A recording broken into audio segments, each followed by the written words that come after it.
ক্ষতিগ্রস্ত হয়েছে। তো আমি তো তখন পর্যন্ত করতে পারছি। আমার কি হতো, বড় যদি একটা ফোন আসতো, ওই কচু ক্ষেতের অফিস থেকে ফোন আসতো, কফি খাওয়ার জন্য ডাকতো, আমি ওই শুনতাম, হ্যাঁ ঠিক আছে ভাই একদিন আসবো। যাইনি, বললো গত সপ্তাহে বলেন আসবেন, আসলেন না। আমি আগামী সপ্তাহে আসবো, ওই আগামী সপ্তাহে যাইতাম না, বেয়াদবি করতাম না, কিছুই করতাম না।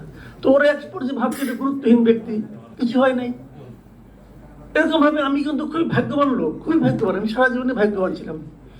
আমার ফ্যামিলিও, আমি একটা ভালো ফ্যামিলি পেয়েছি, তারা আমার খুব ডিস্টার্ব করে নেই, তাদের বেশি চাহিদা ছিল না।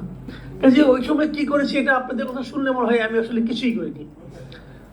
তারপরেও আমি নিজের কাছে একটু ক্লিয়ার ছিলাম যে যতটুকু আমার সামর্থ্য আছে, যতটুকু আমার উপলব্ধি আছে, আমি তার সঙ্গে সৎ থাকার চেষ্টা করেছি, ওইটুকুই, এর চেয়ে বেশি কিছু না।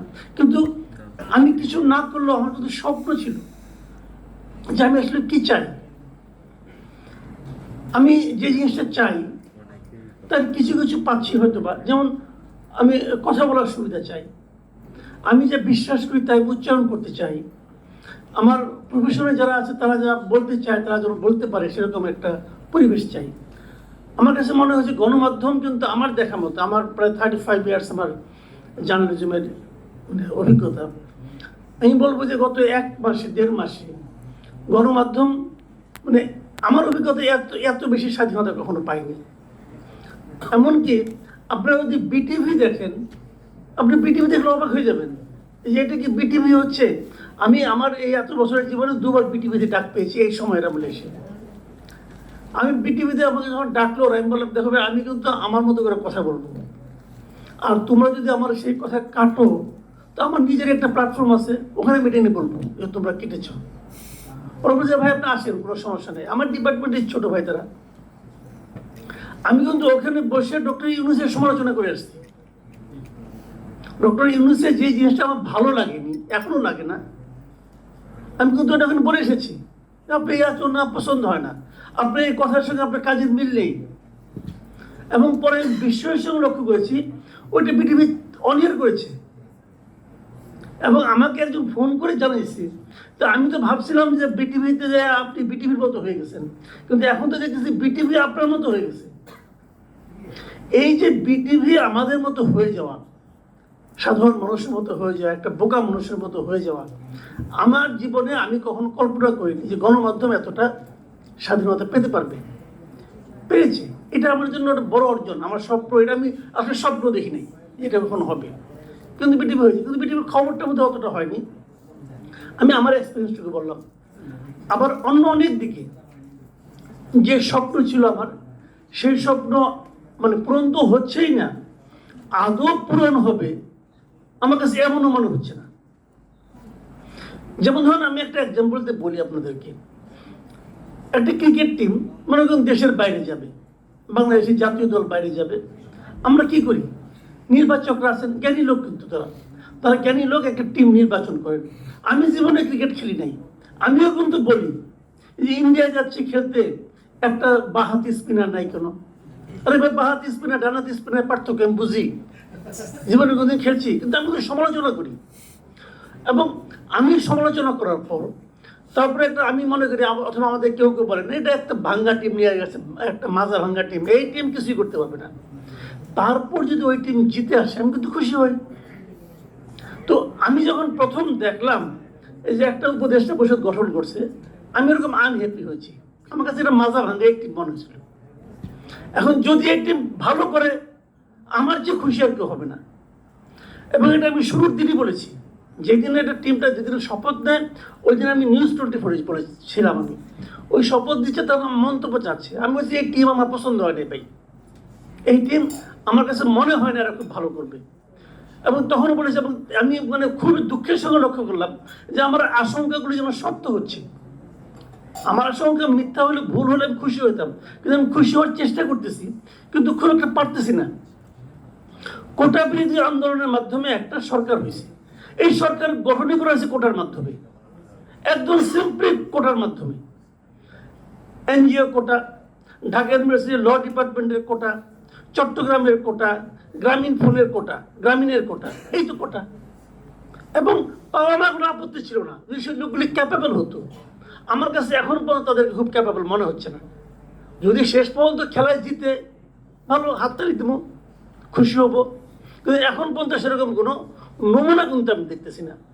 একটা সমস্যা কি জানেন, একটা পলিটিক্যাল গভর্নমেন্ট আর এই গভর্নমেন্টের মধ্যে একটা বিরাট পার্থক্য। পলিটিক্যাল গভর্নমেন্টের এজেন্ডা নিয়ে আসে। শেখ হাসিনা যখন নির্বাচনে জিতছে, সে তার বাপকে প্রতিষ্ঠা করবে, সে এই এজেন্ডা নিয়ে আসছিল, চেতনা প্রতিষ্ঠার এজেন্ডা নিয়ে আসছিল।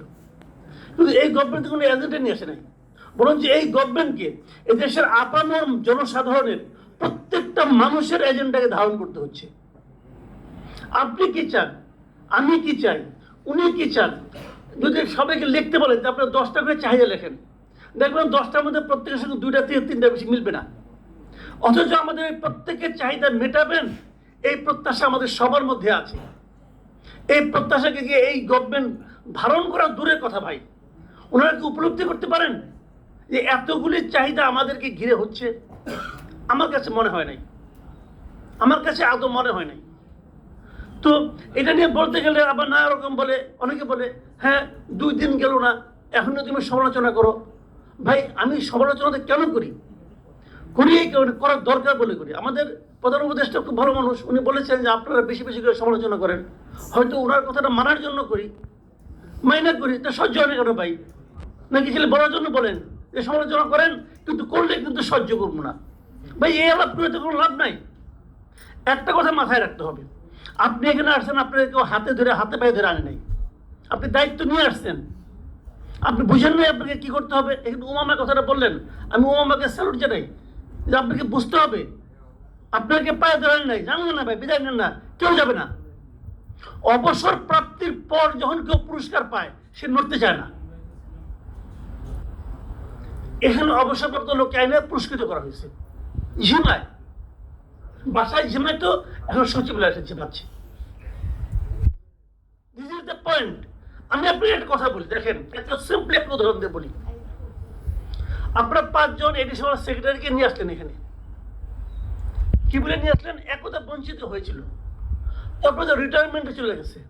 কবে রিটায়ারমেন্টে গেছে? 2014 সালে। তারপরে চলে গেছে 10 বছর। Maybe they are very talent, আমি অস্বীকার করি না। আপনারা ভাবেন তো, আপনার বাসায় একটা BMW গাড়ি আছে আপনার গ্যারেজের মধ্যে, 10 বছর চালান না। আজকে আপনার চিটাগাং যাওয়া দরকার, আপনি কি টয়টা নিয়ে বেরোবেন না BMW নিয়ে বেরোবেন? সোজা হিসাবে ভাই, এটা তো 10 বছর চলে না, 10 বছর স্টাডি দেওয়া হয় নাই। এর মধ্যে রিটায়ারমেন্টে যাইয়া, রিটায়ারমেন্টে টাকা পয়সা পাইয়া, মোটামুটি বাসায় শুয়ে বসে নাতি নাতিদের সঙ্গে খেলাধুলা করে সময় ওনার কাটছে। উনি আইসা একটা হুঙ্কার দিলেন যে 15 দিনের মধ্যে সবাইকে আনার পরে প্রথম বারো সচিব, তারপরে বারো সিনিয়র সচিব, আইসা উনি হুঙ্কার দিলেন 15 দিনের মধ্যে সবাইকে হিসাব দিতে হবে। আজকে 17তম দিন চলছে, আজকে 17তম দিন চলছে। হিসাব কেউ দিছে? উনি নিজে দিচ্ছেন? পুরো সচিব দিছে? কেউ দিছে? তো এই সমস্ত ভাই ফালতু আলাপ। হিসাব তো আমরা বুঝছি, আমাদের বাসায় একটা ক্যালেন্ডার আছে, আমি ওই দিনের 3 তারিখে ডাক দিয়ে রাখছিলাম, দেখি 15 দিন পরে কি হয়। হয়েছে কিছু? তো এইগুলো বাগাড়ম্বর, বাগাড়ম্বর দিয়ে দেশ চলে না ভাই। আমি প্রথম দিনে বলছিলাম, 8 তারিখে বলছি যে এই টিম দেখে, এই টিম দেখার পর 8 তারিখে হয়েছে। 9 তারিখে আমি কন্টেন্ট করছিলাম যে পিকনিক করতে আসেন নাই, দেশ চালাইতে আসছেন। আমার ধারণা ওনারা পিকনিক করার যোগ্য না। পিকনিক করতে গেলে আলো বাজাই দেবো, দেখবেন 3 জন খাইছে আর 2 জন খায় নাই। এত সুজানার ভাই। আর একটা কথা সে বলে শেষ করে, যেটা নাকি আগে বলেছেন, দেখেন এই যে সচিবালয় দেশ চালায় কারা? সচিবরা চালায়। এই যে প্রাইম মিনিস্টার অফিস যেটা কারা চালায়? আমরা চালায়। স্বৈরাচারের আমলা দিয়ে বিপ্লবী সরকার চলতে পারে না, একদম বেসিক পয়েন্ট। আপনারা এটা নিয়ে আলোচনায় করার সাহস পান না, ভয় পান। যদি আপনারা আওলা বাজায় দেয়, এই আপনারা বাজাবে যে ওখানে দেখবেন ডিসিরা মারামারি করে, ওইটা নিয়ে 3 দিন ধরে আলোচনা, সচিবালয়ে কোনো কাজ হয় না।